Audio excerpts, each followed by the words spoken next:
John, you ready to go again? Yes, we are. Yeah, it's exciting. And the format makes it very interesting. Having the 2 games and 2 on the bench, 2 subs. There's a lot to think about for this week's games. A lot of planning. Does the triple header format enable you to ease your way into match practice a little bit more? You guys have opted not to play intra-clubs in the last 2 years. Yeah, I think it definitely gives you that opportunity. You can have players that can play 20 minutes of football, 40 minutes of football, and then up to really 80 minutes of football. So it gives you a lot of flexibility, range of where players' preparations are at. Can you, at this early stage, can you draw a line through any players that you know won't be out there on Sunday? There's quite a few that won't be out there. So the main one's obviously Nat Nui coming back from surgery. Waters, Embley won't play. Who else? They're probably the main names. The others, and even so, Kerr's right to play, but it's more about our mapping out his program to get him ready for the season. So, out of the guys they're probably the main guys through injury or unavailability that won't play, and the others are more about mapping out a program. So there'll be a few of them as well, but we've got to sort through what the teams are going to look like. So Kerr will basically be introduced when you feel you're ready to play, as opposed to him being ready. Nat Nui, Waters and Embley, what sort of time frame are we talking about? Nick, probably either the next NAB Cup game or the third one. Embley, I'm not sure about. I think the way he's tracking along, he'll be right in a couple of weeks. But, we'll weigh that up as we go. Bose should be right for our next NAB Cup game, and if not that one, the third one as well. What about Schofield and Mitch Brown? Where are they at? Schofield's training, so he's right to go this week, but he's one we'll weigh up again about best preparation. Yep. And Brown's a bit off still, so he's still later NAB Cup games before he'll be ready, but he's back training on the track now. Having had last year in the same sort of format, have you now sort of formed an opinion as to is this the right way to go into the future, this sort of format? For the first round, I think we're quite comfortable with it. So I don't know about it ongoing, for further rounds, but in terms of having the triangular format for the first weekend of football again, it works pretty well for us. What do you think of the 2+2 substitute? Well, it's obviously a massive change from last year, having 6 on the bench and 2 subs. So it's like everything. This is about trialling things and seeing what comes out of it. So we're quite happy to go along with that trial. Again, a fair bit of planning to go in about what type of players you want on the bench and how you're going to use them and how many rotations there's going to be in these games. But it'll probably have a bigger impact in the second and third rounds of the NAB Cup when they're more full-length games. So you expect it to have an impact on the way the games are played, particularly in rounds 2 and 3? I would think so, yeah. I think it will. Slow it down, do you think? Not noticeably, but players are going to be on the field for longer stretches of time, which, to the naked eye probably won't be noticeable, the changes, but, in the measurements that we take, I think it will be noticeable. A lot of coaches speak out against substitute rule. You've been a little bit more ambivalent about it from what I can see when you've been quoted on in the past. Do you have any concerns if it was to come into the home and away season, or do you just view that players adapt? Yeah, players will adapt. I've got no doubt about that. That we used to have in the good old days of my era, 2 on the bench, no subs, and we hardly used those 2 on the bench. We didn't rotate them a lot. They came on to fill a role if a player was getting beaten. And there weren't too many changes made, and players were fine, but the game was a lot different. Added bonus, so you don't have to leave WA during the pre-season?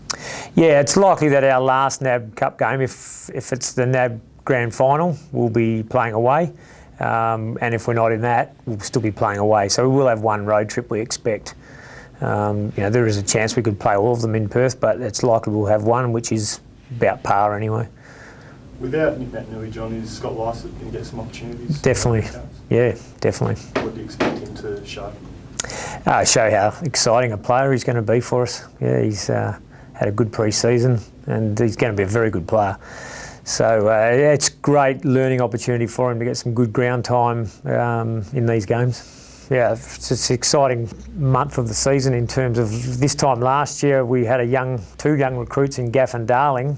Hadn't seen them at AFL level previous, and it was in these games that they really started to show what they were going to be capable of. So we've got some new players and some other players that now have got this time to show that they could become, in our best 22 and help us be a better team. Is Kobe Stevens one of those guys? Definitely, yeah, outstanding pre-season. And Kobe, with injuries in his first two pre-seasons, wouldn't have completed half the pre-season programs this year. He's done the whole lot. So it's noticeable how much more powerful and stronger he's running and playing. Any other young players you expect to throw an opportunity to this weekend, John? One who might see in a different role perhaps to the way we've seen them in recent years? Nothing drastic, I don't think. Just the opportunity, Brad Shepherd, either up in the midfield as well as a little bit back. Josh Hill, is going to be exciting to see what he adds to the group, playing forward or midfield wing. Get a good look at players like Blaine Wilson and Jacob Brennan, who we haven't seen a lot of. They've had good pre-seasons, so really keen to see those guys. But then some of the other names that are looking to try and break their way back into the best team, so Kobe Stevens and Tom Swift and some of these guys. What about Neats? Yeah, he'll play this week and been really impressive on the training track, so looking forward to seeing him out there. And Paper Talk, would he play? Could he play? He's likely to play, yeah. Paper Talk, Tunbridge, Mascoulis, McInnes could get games this week. How will you use Mark LaCroix pre-season? The male, he's had a big summer and done a lot of the training. Yeah, no, he's had an outstanding pre-season. Are you tempted to throw him into the midfield more? Well, definitely in the pre-season, give him some good runs through the midfield, but he'll also do a lot of work as a forward. So, yeah, it's part of his development as a footballer to see where he sits and what's going to make him the best player he can be, but also make us the best team we can be. Jack Darling had real impact last year as sort of like a third or fourth marking target in attack. Do you try and give him some more responsibility and see maybe as the second forward, behind Josh Kennedy back? Yeah, that's probably the challenge for Jack, to take the next step and see where he's at with his footy, because he's got some unique attributes with his power and strength as a marking player, but also his pace and endurance and his energy in that area as well. So if he stands up and takes more contested marks and plays that way, that's going to be a bonus for us, but it won't be a specific instruction to play in that role.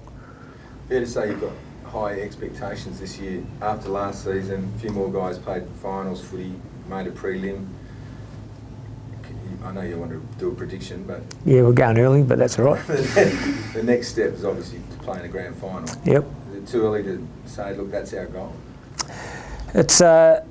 we have a goal, which is to keep developing this team to become the best it can be. So we're in a fairly unique position in that we're building a pretty talented young group of players up to become an awesome group of players.